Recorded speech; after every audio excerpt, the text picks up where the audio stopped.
শুনলাম এবং আমাদের অনেক অগ্রগতি কথাও শুনলাম। এবারে প্রতিপাদ্য বিষয় হচ্ছে অবয়স্ক করে তুলি দেশি মাছে দেশ গড়ি। তাহলে কেন আমরা দেশি মাছের কথা বলতেছি? আমাদের কি দেশি মাছ নাই? অবশ্যই আছে।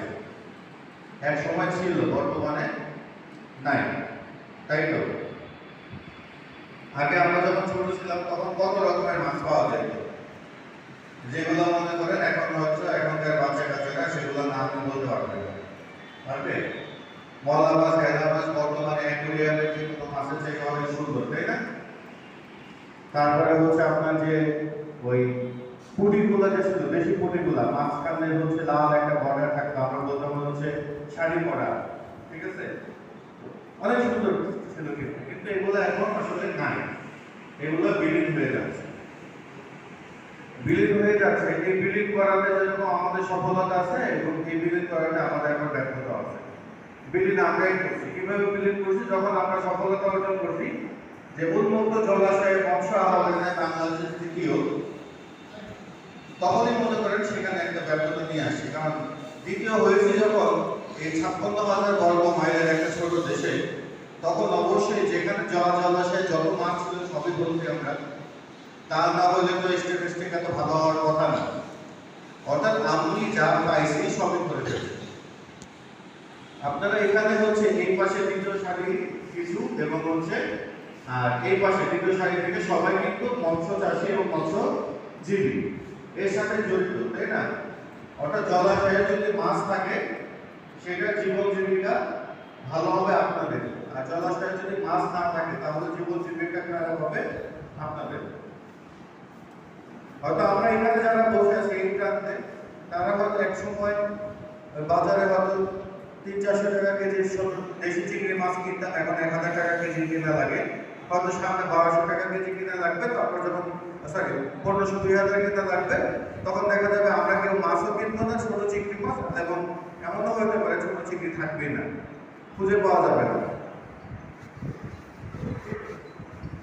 আমি হচ্ছে অবাক হয়েছি যখন মনে করেন যে ওই বাজারে তো যাওয়া হয় না সচরাচর, মানে অনেকদিন যাবো, একদিন গেলাম, দেখি যে দেশি কই, দেশি মিনি মাছ এগুলা হচ্ছে কইটা এখন তো হচ্ছে মিনি মাছটা যদি এখন পুকুরা হয় না, দেশি কইটা তো কই হয় এবং কই হচ্ছে আপনার ওই কি একটা কালার ব্যবহার করে, শিলও নাকি কালার ব্যবহার করে দেশের মধ্যে করে।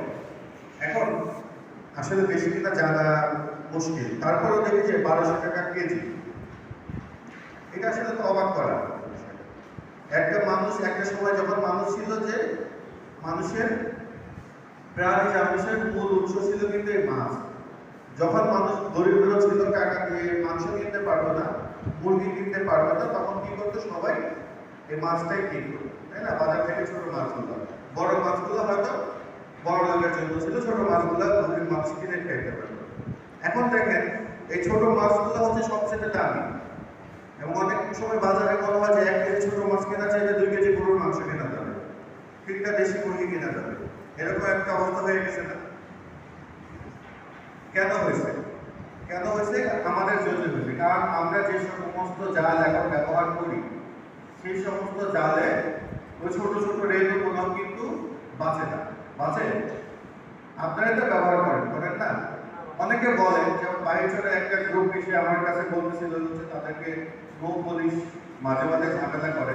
তারপর আমি কথাও বললাম, তো সে বললো যে স্যার, কেউ যদি বলতে পারে কারেন্ট জাল এবং হচ্ছে অবৈধ যে সকল জাল আছে, চায়না কোয়ালি সহ অন্যান্য জাল ব্যতীত যদি ধরছি, তাহলে আপনি আমাকে যে শাস্তি দিতে বলবেন আমি মাথা পেতে নেব।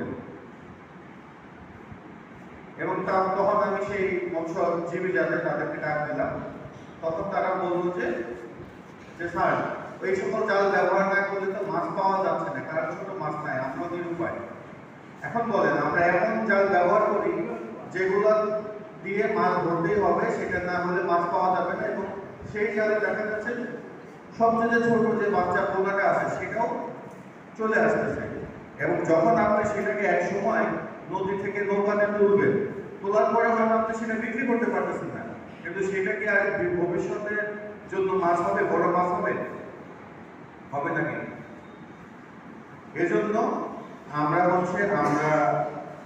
যারা আছি তারা নিজেরা যে মৎস্য চাষী মৎস্যজীবী তারা যেন কি করি হচ্ছে নিজেদের যে জীবিকা এখানে নিহিত সেটা যেন আমরা মানে উপলব্ধি করতে পারি এবং সেটা মেনেই আমরা মাছ আহরণ করি। এই প্রাচীন যুগে, প্রাচীন না মনে করেন এর আগে যখন প্রথম দিকে আর কি হচ্ছে সবাই বলে দেয় মৎস্যান্নয় নামে একটা ছিল না, টার্ম শুনছেন? আচ্ছা এটা তো শুনছেন যে জল যারা মানে জাল যারা জ্বালান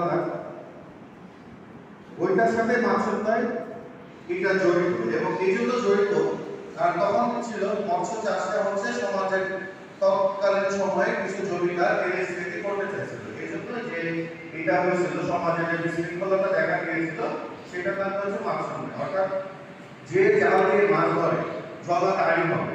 এখন আমি হচ্ছি এখানে ব্যবসায়ী, আমি যদি মনে করি যে না জলা আমার হয়ে যাবে তাহলে কিন্তু সেটা মৎস্যজীবীর জন্য ক্ষতিকর, তাই না?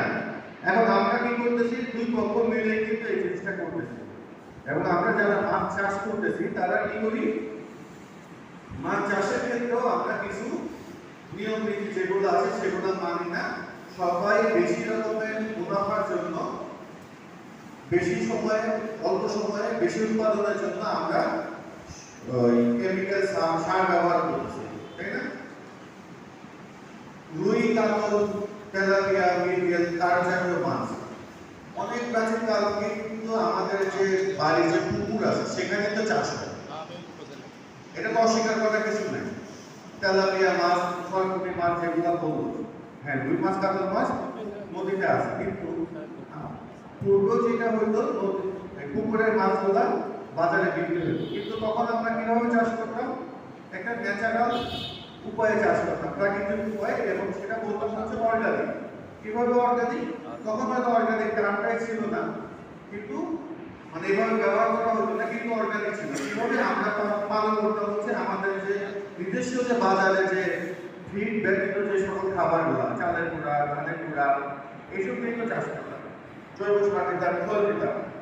এখন কি করি, ইউরিয়া দিই, টিএসপি দিই, ডিএপি দিচ্ছি, জৈব সার কিন্তু দেই না। দেই মাছের প্রাকৃতিক খাদ্য উৎপাদনের জন্য সার লাগবে, সেটা আমরা সবাই জানি, কিন্তু জৈব সার কিন্তু ব্যবহার করতেছি না এবং হচ্ছে এই খাবারগুলো দিচ্ছি না, দিচ্ছি কি সরাসরি ফিড। এবং হচ্ছে আমরা যে ইউরিয়া, টিএসপি, ডিএপি জাতীয় সার ব্যবহার করতেছি, পানিও সুন্দর চকচকে, এর হচ্ছে অনেক খাবার, মাছগুলো খুব দ্রুত বড় হচ্ছে, কিন্তু মাছে আর টেস্ট নাই। বলো যে মাছ খাইতে এরকম যে সার আসলে ওই সারের জন্য।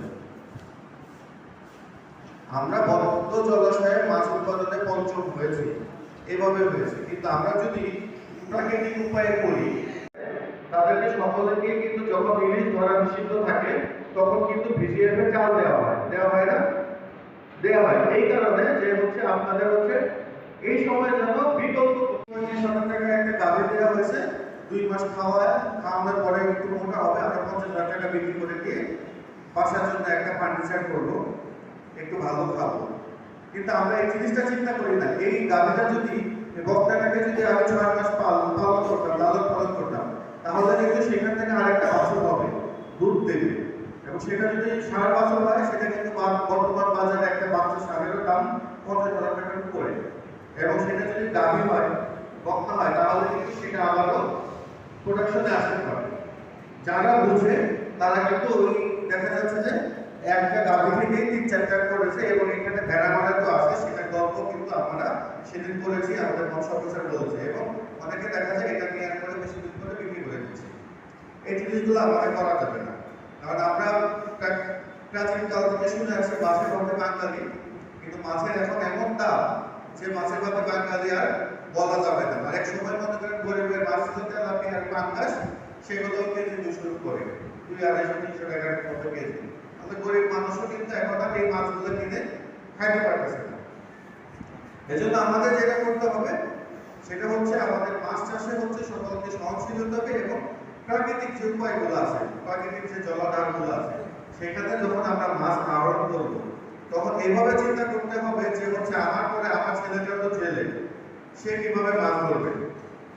আমি যদি এখন সব পোনা মাছ ধরে ফেলি তাহলে তো সে ভবিষ্যতে কাজ করার জন্য, মাছ ধরার জন্য আর কোনো কিছু পাবে না।